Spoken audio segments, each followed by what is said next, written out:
Good morning, or depending on when you're watching this, good afternoon, good evening, or good night. My name's Ross, and as always told out of Voice of Radio, and I'm going to be perfectly honest with you, right? Ever since they revealed that Pokémon GO TCG set last week, I've become obsessed with it, super excited about it, and I quite frankly want to know everything I can about it. The problem is, at the moment, all we've actually got is a booster pack image. Well, we do have a... No, that's not strictly true. We do have a booster box image over in Japan. Yay. But that is about the best we can do right now, unfortunately. We do have a release date in Japan. In Japan, it is scheduled for release on June the 17th. That's not to say it will be released over here on the same day.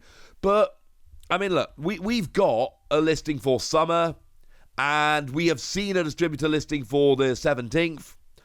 And so, look, I'm not saying it will be the 17th of June, but I'm saying at this stage I would be very surprised if it wasn't the 17th of June. We know it is in Japan. I'm assuming it is over here as well. But what is the set actually going to look like? And I've been having a think, and I've got some thoughts, and I think there are some things that we can know. And I think one of the things to point out right at the beginning is, I think it is going to focus on Pokemon Go, which I know seems a little bit dumb, right?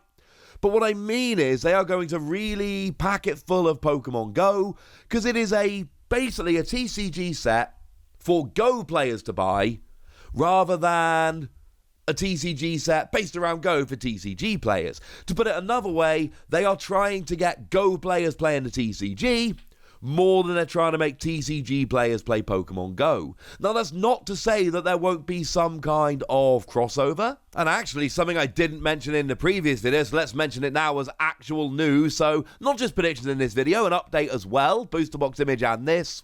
The Japanese Pokemon Go pack says, including a promotional code to use in Pokemon Go. Because of the way the Japanese language works, it's not that clear whether it's one code or plural, but there is going to be a code.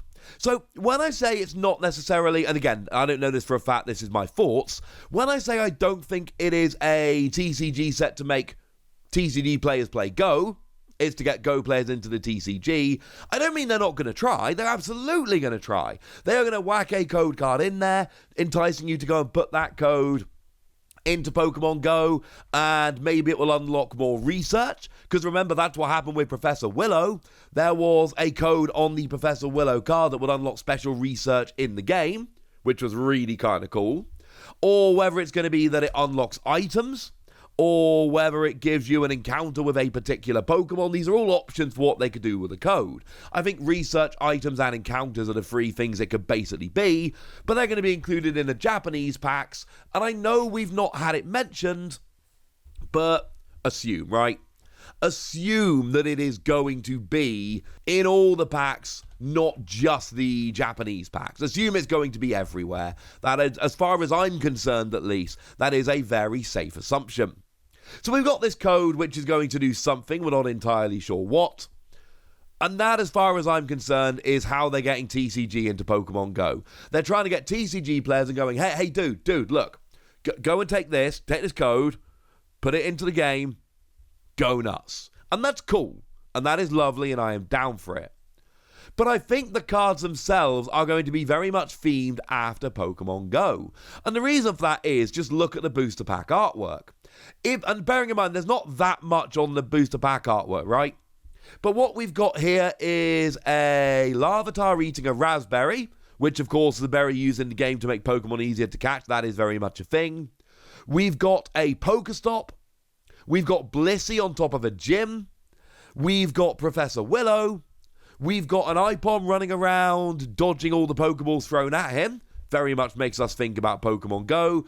And we've got the Gyarados, which, like I showed you before, is very much like an old home screen from Pokemon Go. So I think at this stage it's fair to say that the cards are going full Pokemon Go. So what are we going to see? And what I want to see stadium cards for Pokestops and gyms. Because there isn't really a mechanic in the Pokemon TCG to have a gym that you take over. Doesn't really work. But how about an old card like Battle City? Battle City, great old card. It was a stadium card that came around as a promo. And that was a bit annoying. But basically what it did was it let each player during their turn flip a coin. And if they flipped the heads, they got to draw a card. Does that not sound like exactly the kind of thing Pokestop could be? Pokestops in the game, in Pokemon Go, they give you resources, right? So having a stadium that draws you cards, I'm not saying there will be a Pokestop stadium that draws you cards. I have absolutely no idea. But come on, does that one not write itself? I mean, we've seen other things in the past, like Tropical Beach. I don't think we're going to get a Tropical Beach reprint called Pokestop, let's be perfectly clear. But stadiums that draw cards? Yeah, we've seen that before, ladies and gentlemen.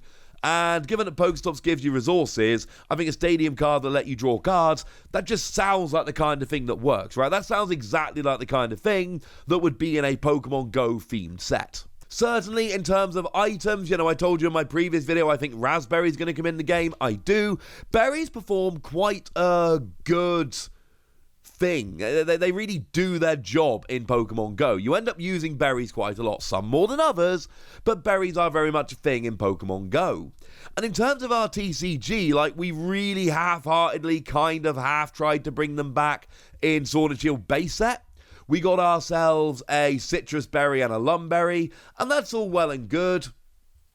But I really think they could go a little bit further here. The image on the screen from Pokemon Go Fandom.com shows 4 of the berries you should be very familiar with if you play Pokemon Go. And I could certainly see those coming into Pokemon Go. Like I've told you before, these booster pack artworks, they go through many layers of acceptance. These aren't just thrown together by some intern.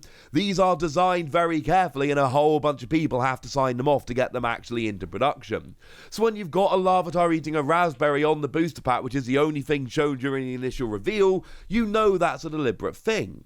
Now, in Sword and Shield, the way berries worked was they were Pokemon tools that you would attach to your Pokemon, and they might activate in between turns. Citrus Berry, if you've got 3 or more damage counters on, you heal 30, and Lumberry, if you've got any special conditions, you remove them, and in both cases, you discard the card.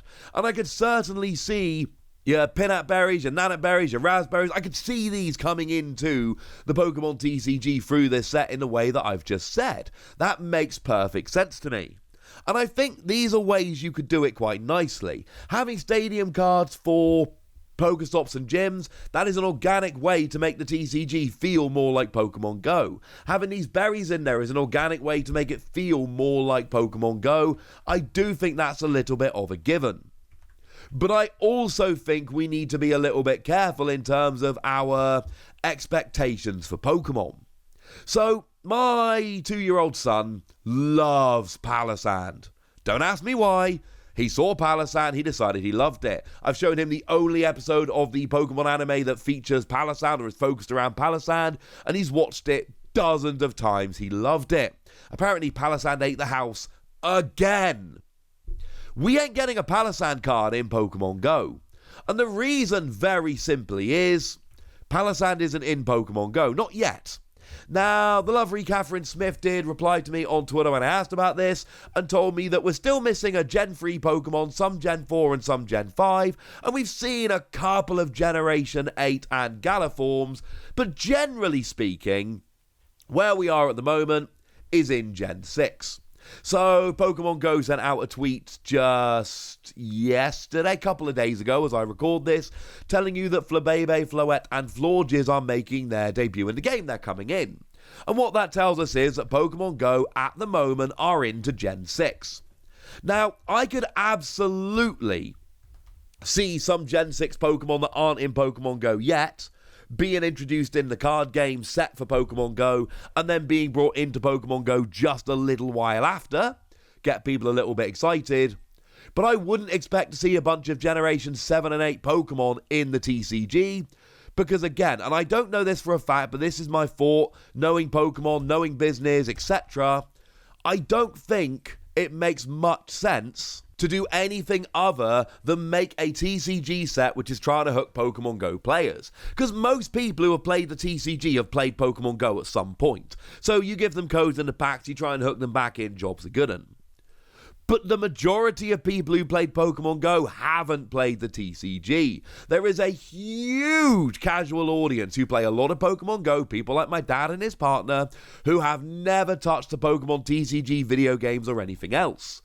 So it makes sense to go ahead and make a set based around Pokemon Go, and what you don't want to do is have a whole bunch of Pokemon that confuses them. What you want is these casual Pokemon Go players to pick up a pack on a whim as an impulse purchase and start opening these packs and go, oh, I caught one of them.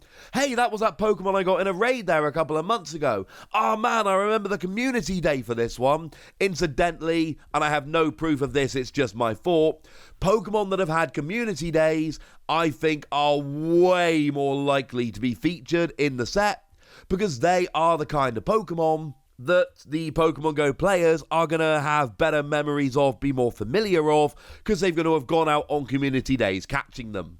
And that's my thoughts, quite frankly. Little bit of news in here about the booster box, which, to be fair, is very much like the booster pack, let's not kid ourselves, and about the fact that there are going to be codes in the set, in the packs, certainly in Japan. But again, if anyone actually thinks they're going to be in Japan, but not, I mean, come on. Obviously, they're going to be in all of them. And then a whole bunch of predictions about how it's going to work. And I feel pretty good about these predictions. I can't tell you 100% I'm right about this, but I think everything I've said in this video certainly makes sense, and it would be the way I would do it. So there we go. That's what I think, ladies and gentlemen.